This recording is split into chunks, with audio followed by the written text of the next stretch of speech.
Seja bem-vindo, eu sou o professor Edson Pedro Ferlin e nesse vídeo vamos conversar um pouquinho sobre um dos meus hobbies que eu gosto muito, que é a numismática. De um modo geral, o que é numismática? É o estudo das moedas, cédulas e medalhas. Se nós formos ver uma definição formal sobre o que é numismática, nós temos a seguinte definição. É o estudo sob o ponto de vista histórico, artístico e econômico das cédulas, moedas e medalhas. O termo também é empregado como sinônimo ao colecionismo desses itens. Mas é importante a gente já fazer uma distinção. Eu acho que já ficou claro a questão da cédula. Cédula é a nota, em papel moeda, que é essa que a gente utiliza para as compras e tudo mais. As moedas, surge sempre uma dúvida. O que é uma moeda e o que é uma medalha? Qual a distinção de uma moeda de uma medalha? Se vocês forem observar, a distinção é bem fácil de entender. A moeda, ela tem um valor estampado em uma das faces. A medalha não. A medalha somente tem, na verdade, em suas faces, algum tipo de informação, algum tipo de descrição referente a alguma alusão, algum fato, algum acontecimento. Enquanto a moeda também tem isso, mas principalmente, como no caso dessa moeda aqui, tem aqui expresso um valor de 960 réis, que era o valor dessa moeda na época. Então a diferença entre moeda e medalha, ambas têm a questão todo mundo chama de cara e coroa, mas a diferença tem a ver com o valor. A moeda tem valor estampado, a medalha não tem. Então essa é a distinção entre moeda e medalha. Nesse vídeo, nós vamos conversar um pouquinho sobre moedas. Então, temos outras oportunidades para conversar sobre os outros elementos, e nesse vídeo aqui nós vamos conversar sobre moedas. Então, primeiramente, todo mundo sempre tem aquela velha curiosidade, Fala cara e coroa, Da onde vem esse termo? É que antigamente existiam principalmente as moedas do tempo do Império, colônia, do Brasil, do Portugal e de outros países, aonde uma das faces tinha a face, a cara do imperador, e no outro lado da moeda tinha o representativo da coroa daquele imperador, daquele rei. Por isso ficou o famoso cara e coroa, ou seja, de um lado tem a cara do imperador, do rei, e no outro lado tem a coroa. Por isso o cara e coroa, tão famoso em qualquer brincadeira com moeda de jogar e descobrir se é cara ou coroa. Hoje em dia não é mais isso, hoje em dia já não tem mais moedas assim, ainda existem moedas com cara e coroa, mas hoje em dia isso já foi longe só de usar esses dois conceitos. Hoje em dia nós temos dois conceitos quando a gente fala de moeda tecnicamente falando. Nós temos o anverso. O anverso é a face principal da moeda, no caso aqui a cara do imperador. Então esse é o anverso, é o lado principal, vamos dizer assim, a face principal da moeda. E o outro lado da moeda é chamado de reverso. Então, a face principal é chamada de anverso e o outro lado da moeda é chamado de reverso. Aquilo que antigamente o pessoal chamava de cara e coroa, mas tecnicamente é anverso e reverso. Legal isso? Muito bom. Quando a gente fala de moedas, nós temos vários tipos de metais utilizados nas moedas. Os tipos mais comuns é prata, ouro, tanto que antigamente as moedas tinham seu valor em peso de prata e de ouro, mas isso já há muito tempo já não vigora mais essa questão do peso, Tanto que antigamente raspavam a moeda para poder tirar pequenos pedacinhos de ouro, ou mesmo de prata, para depois vender, principalmente as pessoas que, vamos dizer assim, que usavam desses mecanismos. Mas também tem moedas de bronze, que eram muito utilizadas, ainda são, mas principalmente antigamente eram muito utilizadas. Mas nós temos outros metais, como alumínio, cobre, níquel, aço, ou mesmo ligas mistas, como por exemplo cupro-níquel, bronze e alumínio.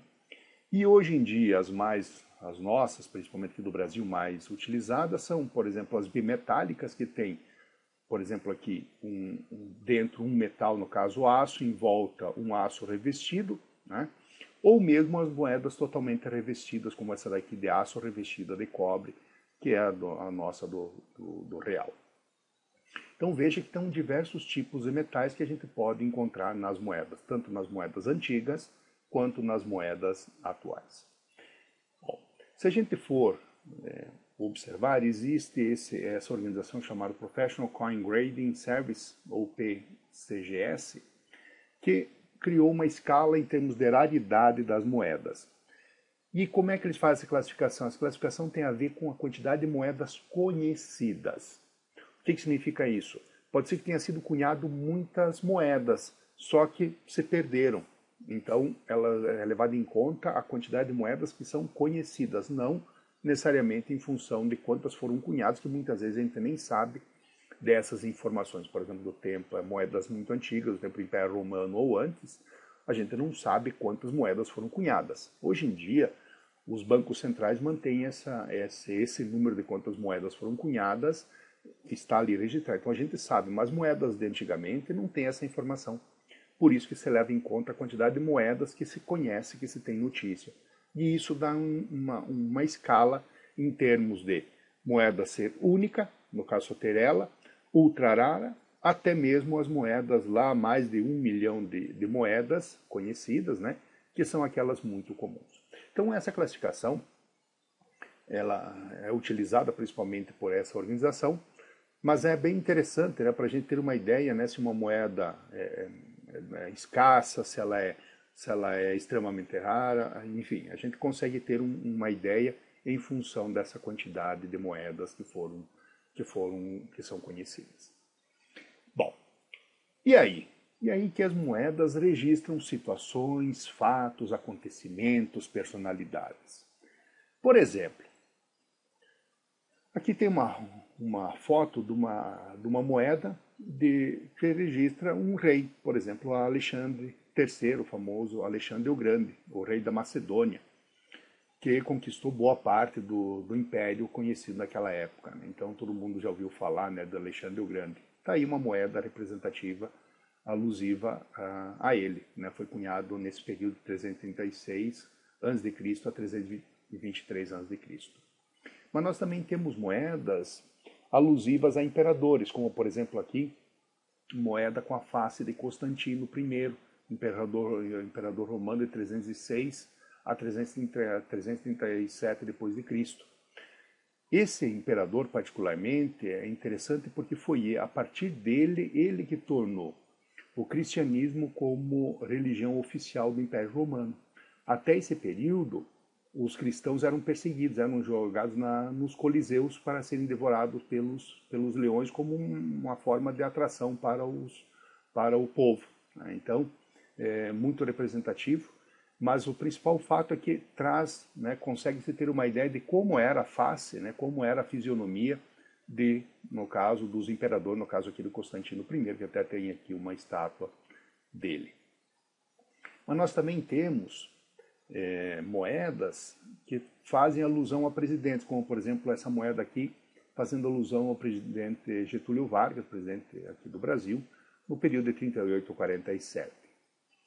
Mas nós também podemos ter moedas que retratam cidades, utilizadas em cidades, como por exemplo essa moeda que está mostrada aí, é a moeda de uma cidade de Parion, na Mísia, né, naquele tempo chamado Mísia, uma região que pertence hoje em dia à Turquia, que é essa região aqui que foi expandida, é bem aqui no pontinho aqui, né, que tem ligação aqui com o Mar de Mármara, né? Então, essa moeda, por exemplo, foi cunhada em aproximadamente 480 a.C., só para vocês terem uma ideia do tempo dessas moedas aí. Mas nós também podemos ter moedas que retratam personalidades. Por exemplo, essa moeda aqui está trazendo na face a face de Helena, mãe de Constantino, que nós já conversamos. E um fato interessante dessa Helena, que para os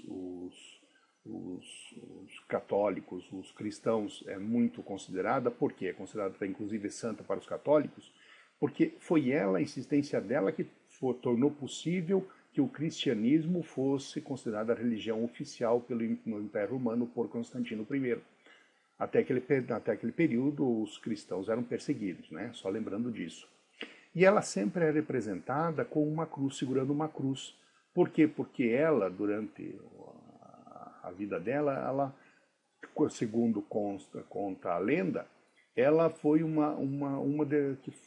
que pesquisou, né, que buscou, inclusive achou partes, né, da cruz de Cristo, que Cristo foi crucificado lá em Jerusalém. Então ela até fez as buscas, né, lembrando que naquele tempo o Império Romano dominava toda essa região, e, segundo consta, achou fragmento, parte dessa cruz, ou a busca dessa cruz, a cruz de Cristo. Por isso é considerado Santa Helena para os católicos. Mas nós também temos moedas alusivas a eventos, por exemplo, essa moeda judaica, retratando a primeira guerra judaico-romana, lá no período 66 a 73 depois de Cristo, aonde foi nesse período que o famoso Templo de Salomão foi destruído, sobrou só parte do muro, que é hoje em dia que os judeus vão lá e fazem as orações no famoso Muro das Lamentações. E Lamentações justamente por isso, Lamentações pela destruição desse templo aqui. Mas nós também temos moedas que fazem referência a governos, a período de governo, como, por exemplo, essa moeda aqui que retrata a Alemanha nazista no período de 33 a 45. Lembrando que a Alemanha nazista ela foi primeiramente governada pelo Partido Nacional Socialista dos Trabalhadores Alemães, e o seu expoente máximo, né, do final desse período, foi o Adolf Hitler.